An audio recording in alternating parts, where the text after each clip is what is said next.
Good morning. I forgot my mouse. So I have to do finger stuff up here this morning. We're in Minor Prophets. We will be on lesson 39 this morning.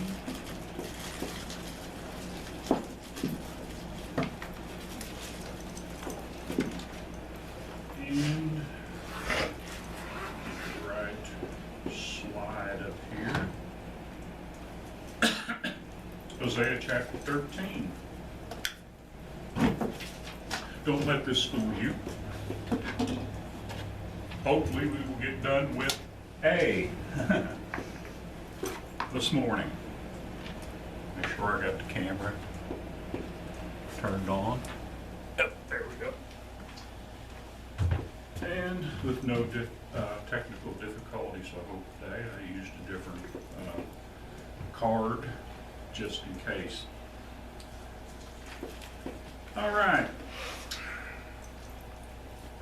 Hosea chapter 13, verses 1 through 3. Talked about it last week to a little degree. Let me just drop back here for a moment. Get back to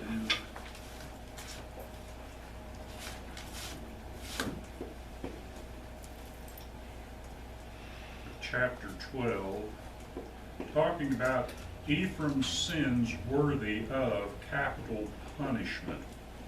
We talked a little bit about the capital punishment and things that bring on capital punishment, especially through the law, and we've seen down through the book of Hosea, especially how that they were involved in things such as murder, bloodshed, adultery, lying, stealing, but in particular, the way they treated God, the idolatry, which is spiritual adultery, brought great reproach upon them. And when we get into 13, Ephraim, from exalted tribe to dried up fountain, is the whole of the 13th chapter. The verses 1 through 3 talks about Ephraim being exalted, and then kind of gives the biggest charge against them, being their idolatry. And some things that Danny had talked about last week, questions that he had, I've gone back, I've modified some of the slides to get more of a concept of what was going on, why God was so upset with the northern kingdom, and especially the tribe of Ephraim, that he would destroy the whole nation.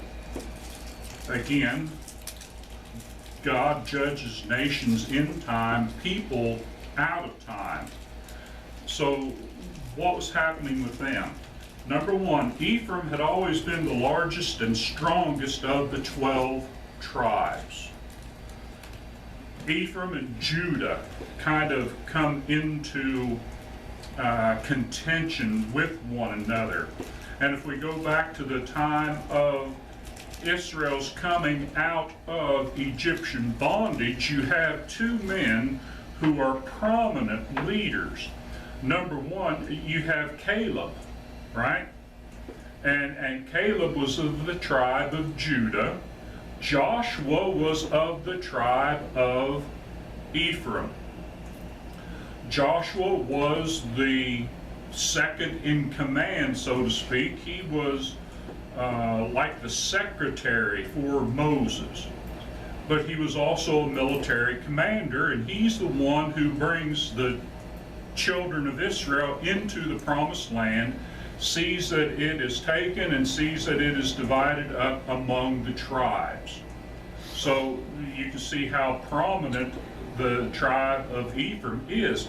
Caleb plays an important part of that. Remember, Joshua and Caleb both were spies going into the land on that first time. They both stand up, hey, we can go, we can do this. But Caleb kind of takes that secondary role. Still, he's a very important player as they go into the land. But Ephraim's kind of really big, important, and people look to them for leadership because of Joshua. Now, Ephraim, under the Ephraimite Jeroboam II, remember our first studies as we got into the minor prophets. Was there a division of the kingdom? At the time of Rehoboam, Jeroboam II leads a revolt. And he is an Ephraimite. He leads the rebellion against Judah and the house of David, right? And King Rehoboam. This is after Solomon dies.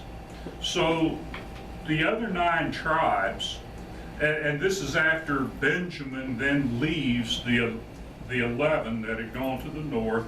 There are 10 tribes there. The other 9 tribes of the northern kingdom were essentially under the rule of Ephraim.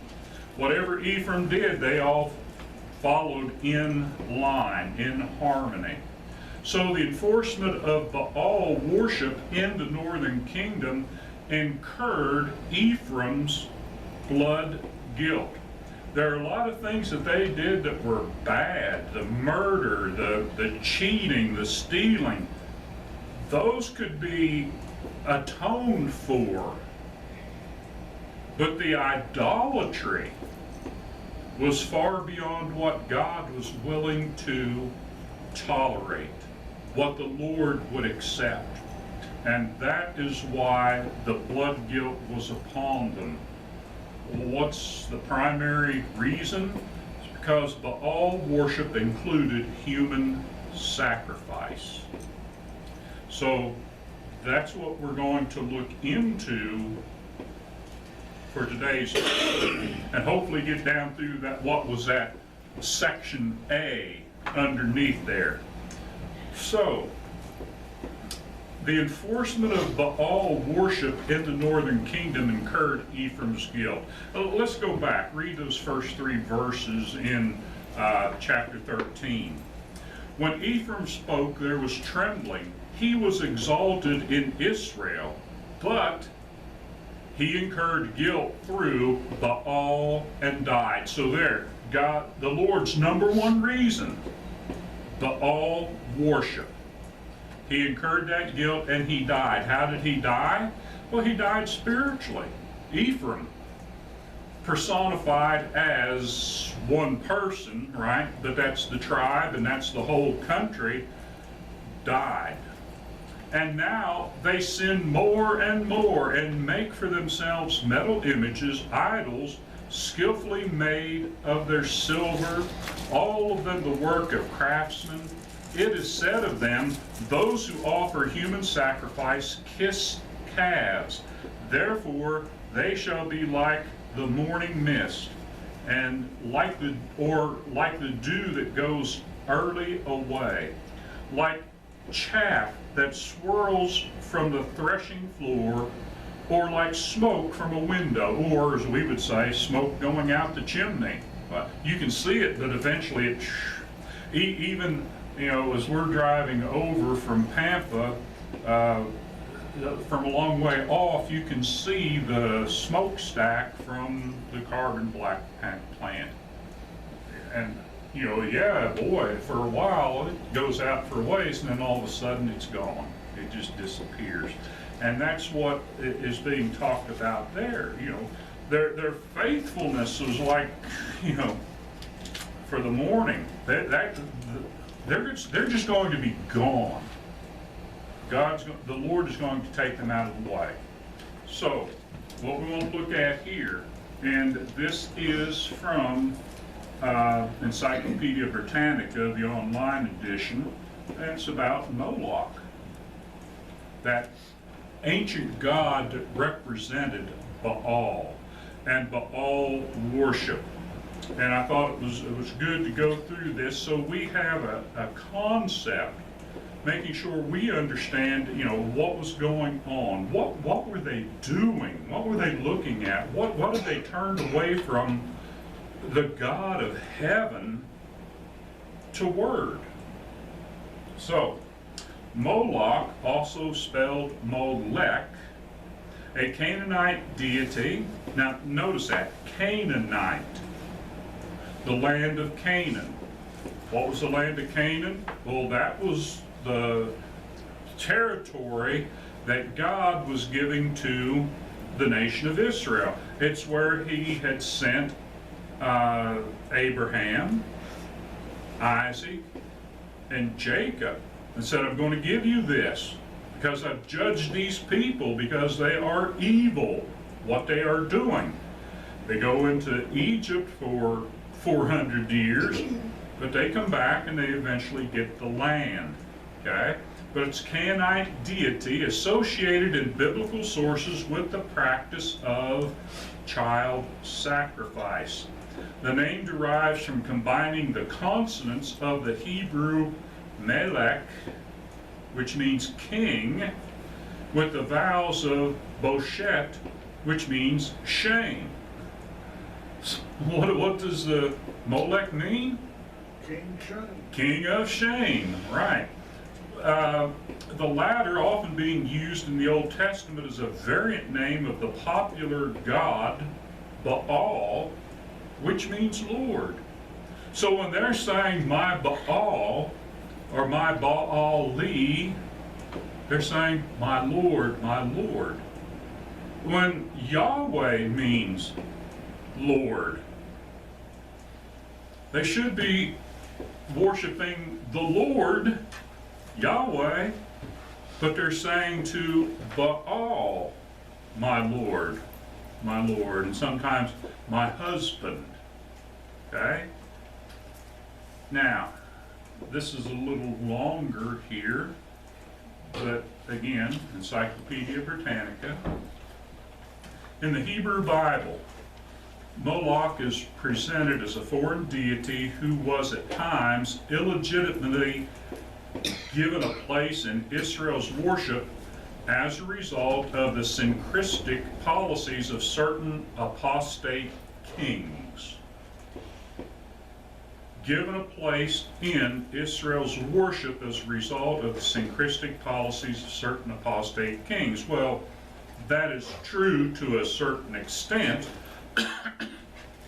They always had a problem with this, though. It wasn't just because of Jeroboam II, right? Because we studied way back in the book of Judges, Judges 17, where there were people setting up these images already. So individually they were doing this stuff. The problem becomes when these kings come in and take over and says, these are the gods we will worship. Follow me? Do you know what the word syncretistic means? Synchronism. Everything's together in sync. Merging, Similar.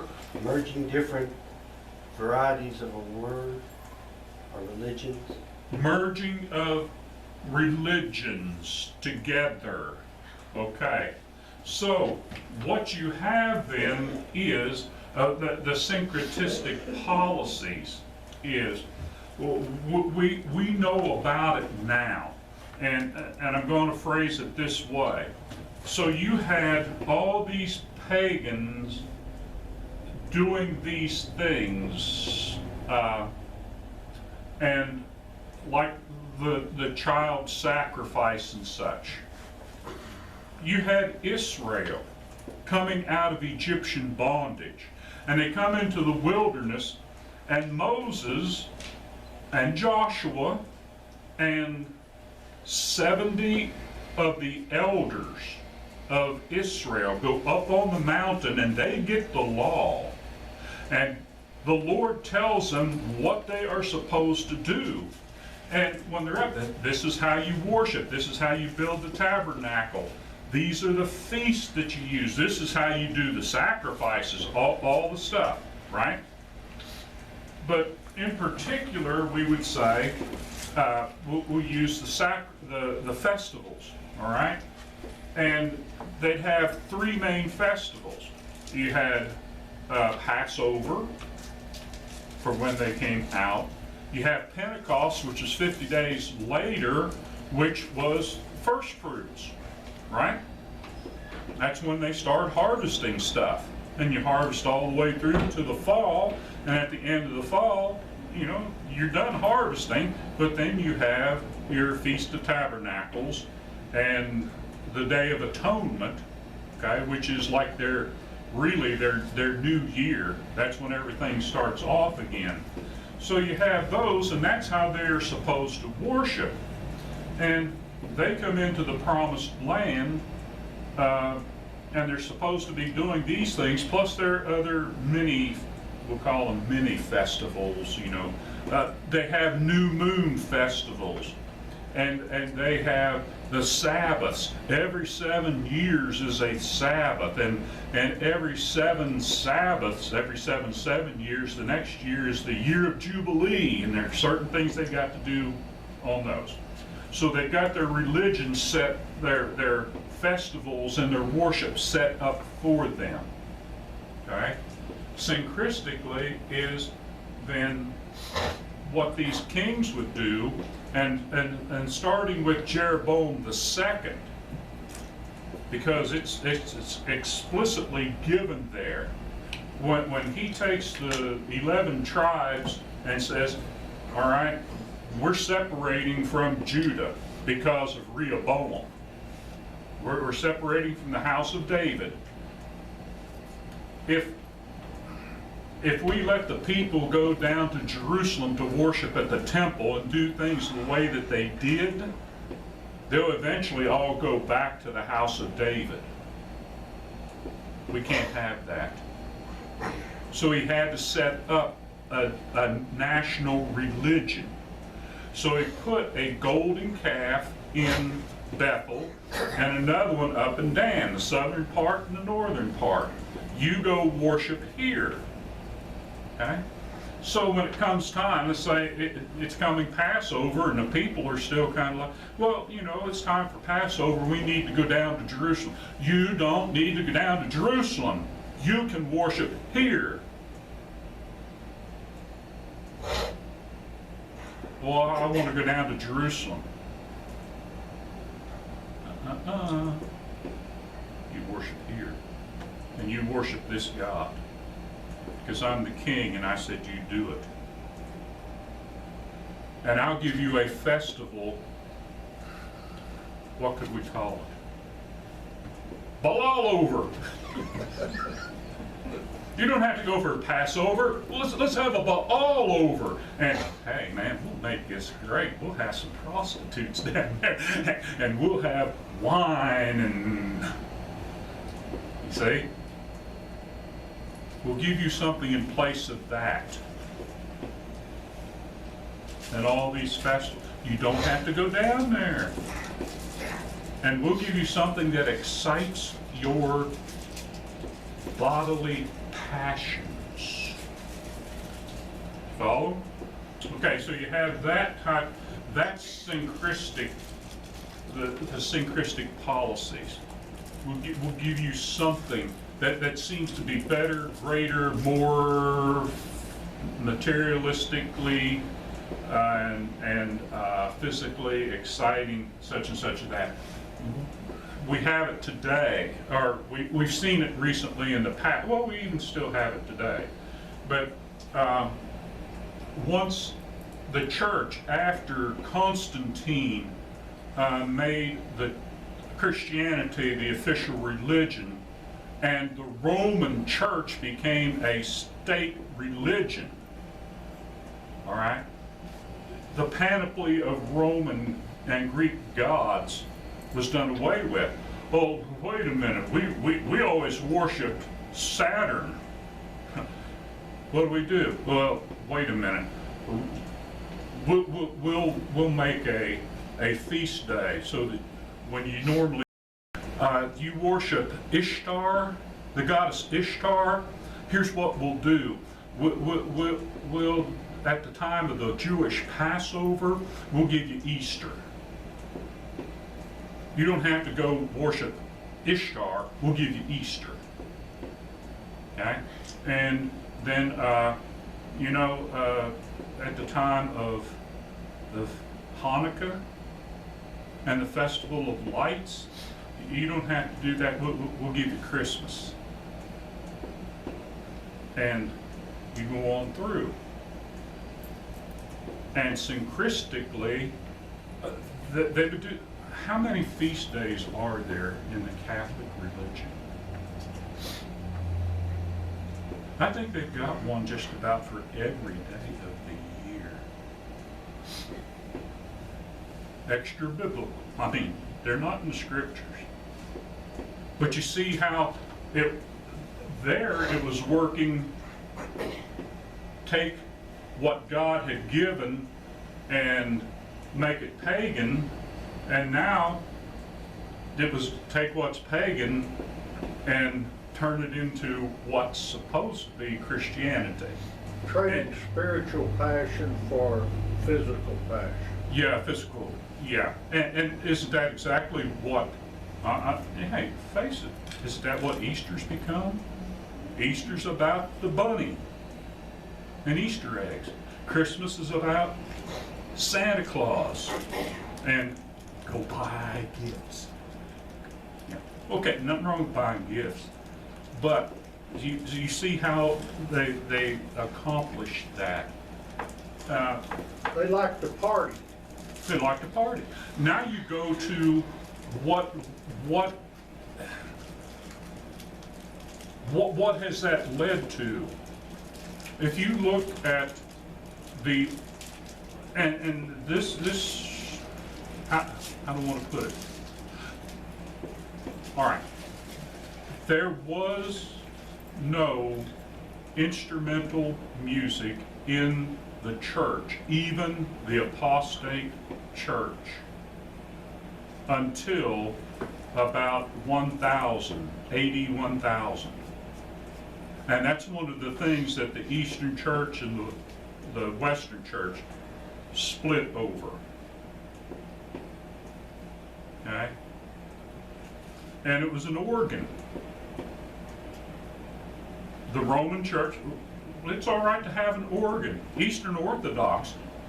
It was gifted, wasn't it? It was gifted to the Well, there was one that head was church guy, whatever he was called. there was an organ that was given to the Pope, but the monks and the priests, they threw such a fit they couldn't use it in worship. And then, like 300 years later, finally it made its way in, but it caused a division.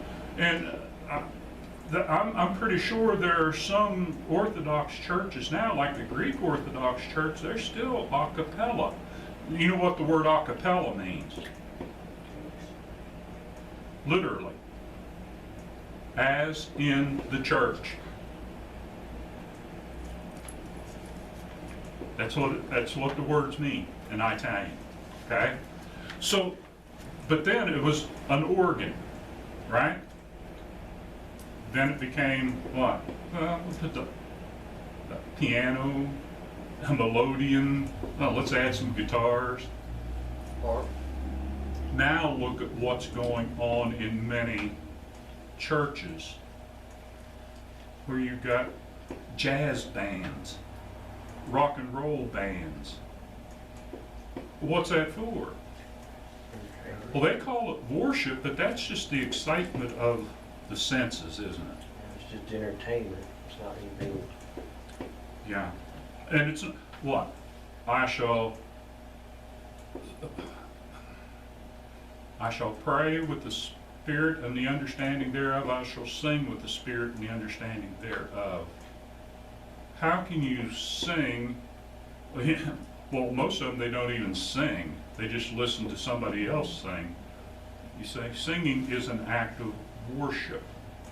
And they're not singing and they're not trying to understand what the words mean and put any spiritual sense into it. See, But again, the idea of syncretism and how it's gone over the centuries. Yeah, Karen? That was the hardest thing when I left the Methodist church and became a member of the church. I grew up with piano. We had a piano in there, we had a choir in there. And that was the hardest thing for me to really understand why at first. Yeah. Then, yeah, we get into traditions and, yeah, it's like, well, why don't, those people are strange. They don't have music. Yeah, we do. We've got music. Beautiful. It's called singing. I have a lady friend who is a Baptist, and she said it's awful when the piano player's not there. We are awful. How does that make God feel? Yeah, when God Yeah, created you're proclaiming this. to be awful, and He's created you to be able to do that unto Him. And do it anywhere. Yes. Anywhere. One time we were in a Christmas cantata and all the churches come together and we sing Christmas songs up here, and they couldn't get the recording to work or the music to work, whatever, so we sang it a cappella, and all the Baptists were like, wow, that was pretty. We're like, mm-hmm. Don't need to drown it out. He played the music so loud you couldn't even hardly hear us sing. Yeah. Just too loud. We once talked with a Baptist preacher and his wife. Oh, I don't know how you could sing without instruments, without a piano or whatever. And after our discussion, it was like a few weeks later when she she sang the national anthem at a high school basketball game a cappella. And she did very well. That kind of, But anyway, that I'm just trying to, get across that concept of syncretistic. And when we try to bring the world in, or even pagan ideas into the church, say, that's syncretism. To be like the world. And we shouldn't. We shouldn't. We're supposed to help make the world be like the church, the kingdom of God. All right. So you can see where they were going wrong. And it was enforced. You have to do this. All right. The laws given to Moses by God expressly forbade the Jews, and they weren't even called Jews at that time, okay? But you can understand where the Encyclopedia Britannica would be coming from this. To do what was done in Egypt or in Canaan, pagan worship, right? You shall not give any of your children to devote them by fire to Moloch, and so profane the name of your God. That's in Leviticus chapter 18, verse 21. And so that kind of answers the question that you had. This is one of the reasons why God says, I've judged these people, they're doing this. This is one of the reasons I can judge them and say, it's right to destroy them, drive them out, put my people in there. Okay, don't do it. Yet kings such as Ahaz, we'll get to him later. This is Judah. And in Judah. And this will be what we'll talk about in Micah, the next book that we'll study. And Manasseh, he's even later. That comes down to the time, especially of right after Hezekiah, having been influenced by the Assyrians, right, are reported to have worshipped Molech at the hilled site of Topheth, outside of the walls of Jerusalem. This is after the northern kingdom has been destroyed because of their worshiping Baal, right? What happens with Ahaz and Manasseh in the southern kingdom? They start doing the same stupid thing. And yeah, I don't mind using the word stupid in that case, because that was stupid. This site flourished under Manasseh's son, King Amon. but was destroyed during the reign of Josiah, good King Josiah, who died early because he made a foolish mistake. Okay? Josiah the reformer. What did he do? And he defiled Topheth, which is in the valley of the sons of Hinnom, that no one might burn his son or daughter as an offering to Molech. 2 Kings 23, verse 10. You see how those 2 Kings 16, 2 Kings 21, 2 Kings 23. So that gives you that historical context of what's going on. But what does it mean he defiled Topheth? He tore it down, and he did something there. You know, back in the old days, if you might salt somebody's land to make it unproductive, you might poison the water hole so it couldn't be used. So there's some way to defile even a pagan piece of property so that it couldn't be used for pagan worship anymore. For any worship. Follow me? Now, where was this?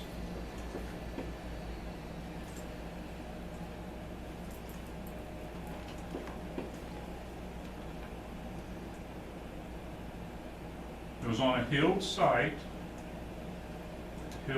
of Topheth, outside the walls of Jerusalem, which is in the valley of the sons of Hinnom. Have you ever heard of the valley of Hinnom? Never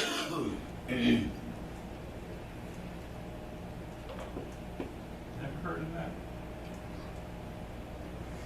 What were they doing there in that valley of Hinnom? They were burning their sons and their daughters as an offering to Molech. The valley of Hinnom is mentioned in the New Testament. In fact, it's mentioned by Jesus. The valley of Hinnom was the garbage dump of Jerusalem after Josiah did this. I read that, I was trying to think of where I read that archaeology in the Bible, that magazine. That's where I read that. They found a bunch of stuff and now they're excavating. But it was the garbage dump, and they take it out there and they burn the garbage. And not only would they burn the garbage,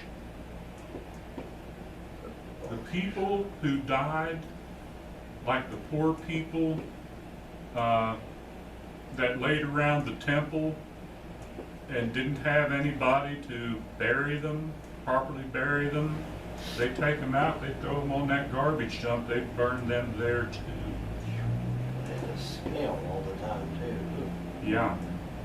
In fact, Jesus referenced it and said that's what hell's going to be like. In fact, the word Gehenna,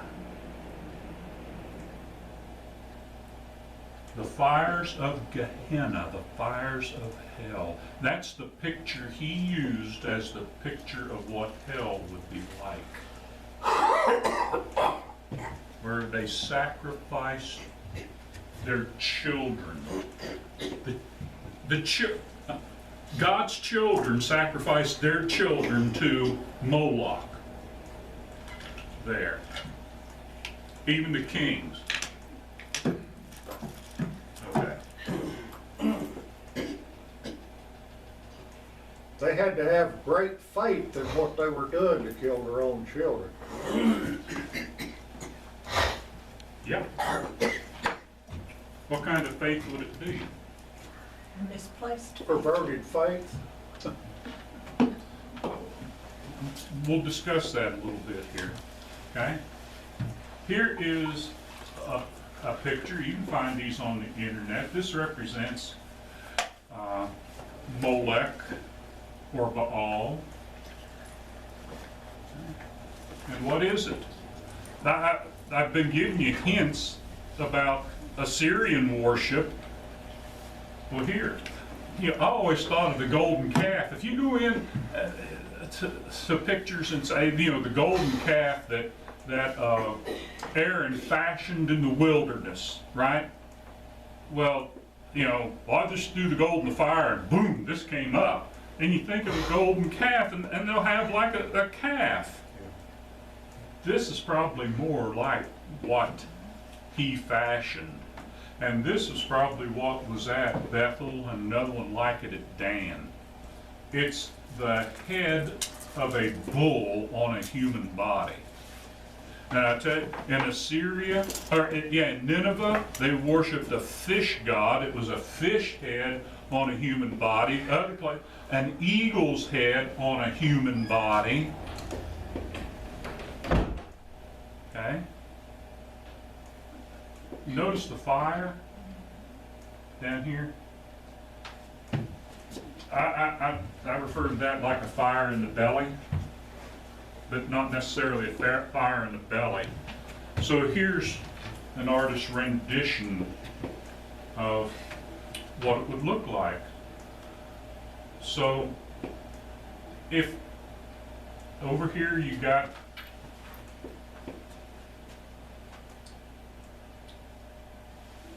here's a guy playing a flute, right? You got a fire here, you got a fire here, fire's over there, you got a fire here, which it's kind of in his lap, right? Well, what's this woman got here? Baby. She got a baby. Who's she?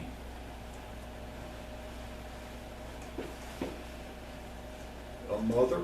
The mother? Could she be one of the temple prostitutes? Well, I was going to say a lot of the gods in their temples, they had dedicated priests that lived there. They actually didn't hardly ever come out of there, but they also had these women who tended to the needs of the priest and the god. Yeah. Whatever that But not to the priests. prostitutional housekeepers.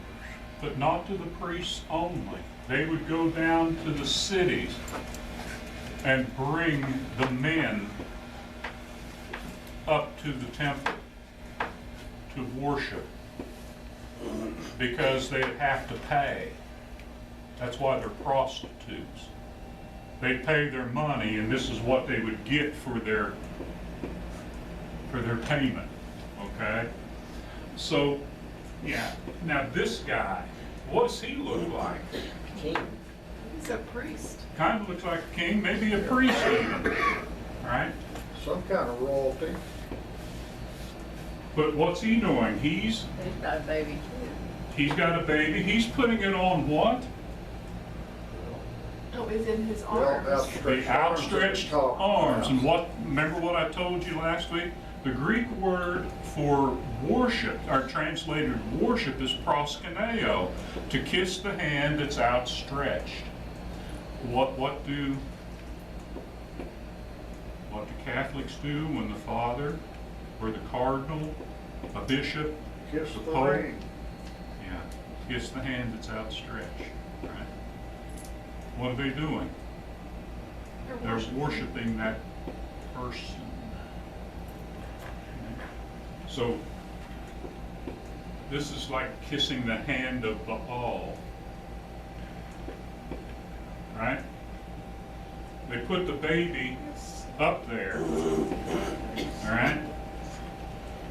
Well, gee, what's wrong with that? Huh?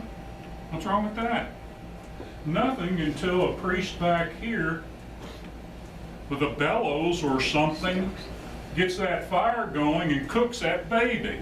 Now, maybe before they cook that baby, they go ahead and slit its throat and they gather the blood Israel, right? They gather the blood and they'd sprinkle it on the altars and on priests and stuff. But here, that's not what you do with this blood. What do you do with that blood? You drink it. And actually drink the blood? Yes. Yes. It's a cult. And then, what else do you do with a sacrifice that was brought, sheep or a bull or a goat? It was divided to be eaten. The God got a part that was burned up, the priest got a part, and the worshiper got a part. Like cannibalism. Yep.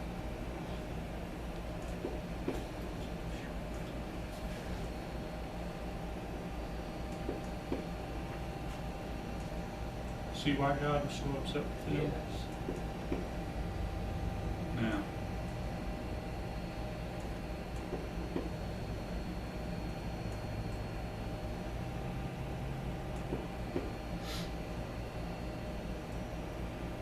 remember when Brother Charlie talked about stuff going on today in certain places? And this is what was expected was going on Epstein's Island. And so What on many, what? Epstein's Island. And what so many of the people, the elites, are involved in.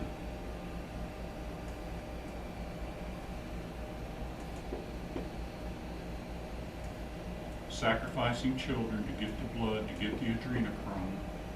I think that's the proper pronunciation, the way you say it. To get that, because that keeps them young. So a lot of these Hollywood stars, they're in their 60s and 70s and they look like they're 35 or 40, you know? And then all of a sudden their adrenochrome's cut off and they look like Johnny Depp. Or Willie Nelson. Well, that's a different story there.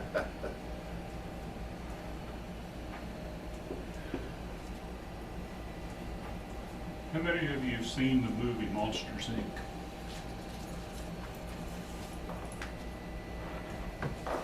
What's that about? Kids and their nightmares and monsters. Nightmares. Give nightmares to children so that they could capture what? It's their fear. Their fear. Because that's energy, right? But what if it is to create such a fear in them that their adrenaline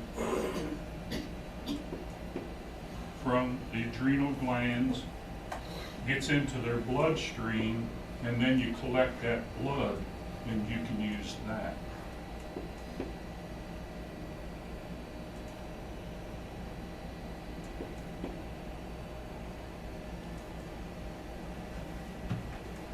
There's probably still cults around today that are, besides what you mentioned, that are doing something like this probably around the world. That's what some people suspect. Okay? Now, you place the sacrifice in the hands, fire shoots out of the belly or up from underneath to consume the sacrifice, whatever. In the context of fertility cult worship, the next step of children produced by perverse sexual activity in the pagan temples would be to sacrifice the fruit of that activity to the pagan god. Hey, the pagan god. Molech's the reason why, with the fertility cults, this prostitutes had this child. Hey, now we just sacrifice it back to the god, right? Right? That makes sense? Why not? Then, as a matter of extreme devotion to the demon god, the sacrifice of the child is given with the hope of materialistic gain in crops, business ventures, or in the case of rulers, what would they be looking at? Victory in warfare.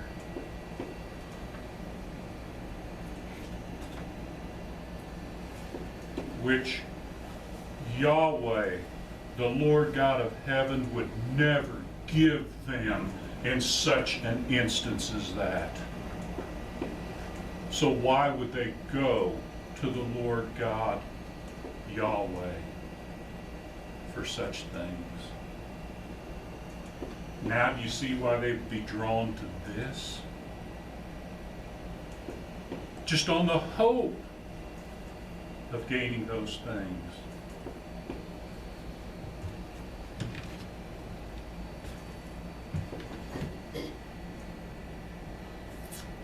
Do you have any questions on that? Do you know the time frame on this? On BC? on which part of it?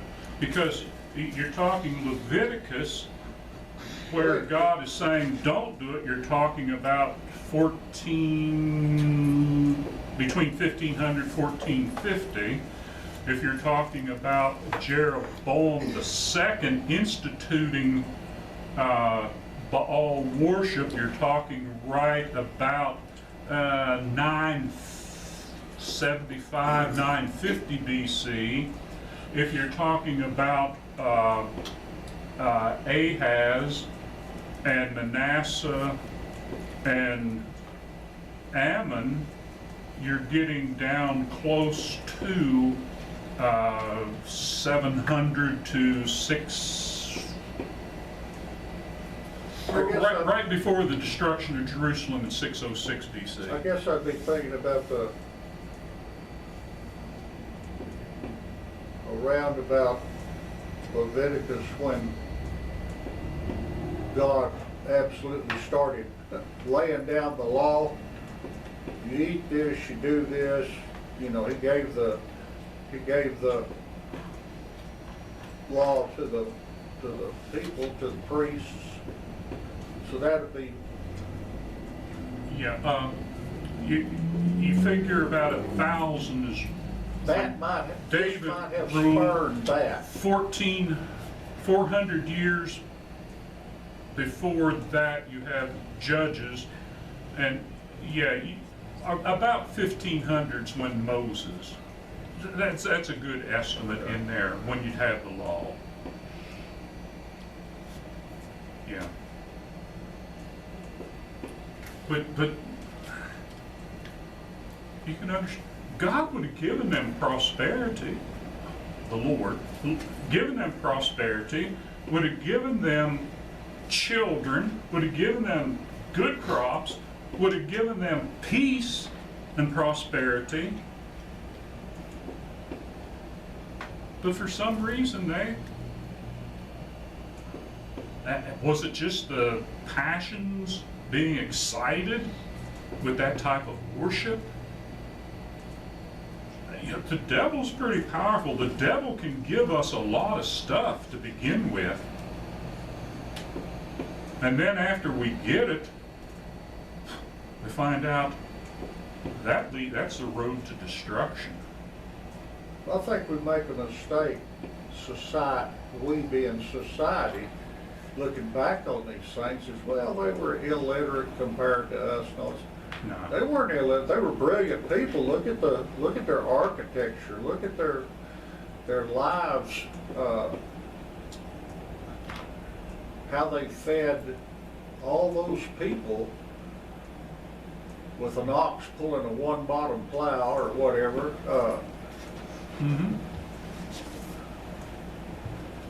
I think we tend to look down on them because of versus the technological lives that we live. When you look back and they had their own calculators, but it was beads on ropes, you know.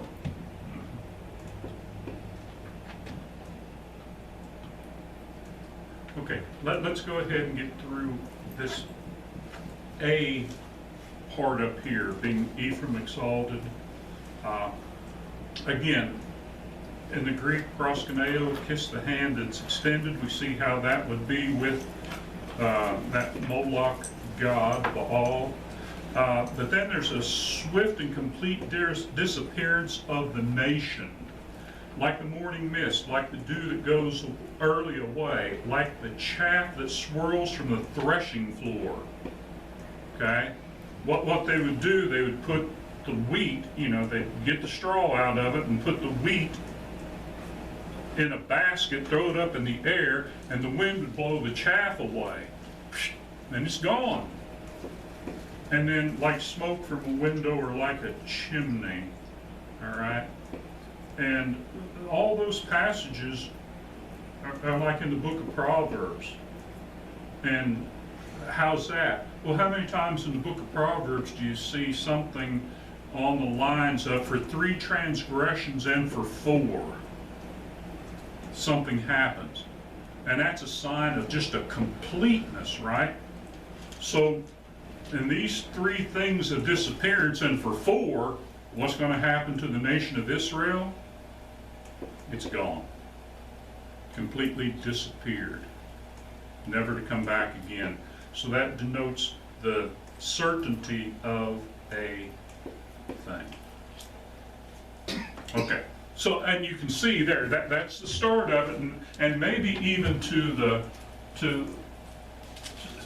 beginning of the end of it. Because in 16, then you get down to where Ephraim was like a well, but now it's dried up. It's gone. Which you get. We'll see it as we get on down there. Okay. Any questions or comments as we go down? Was that helpful for understanding where, maybe just why God was so upset with these people? Okay. Again, thank you for your time, and thank you for your attention.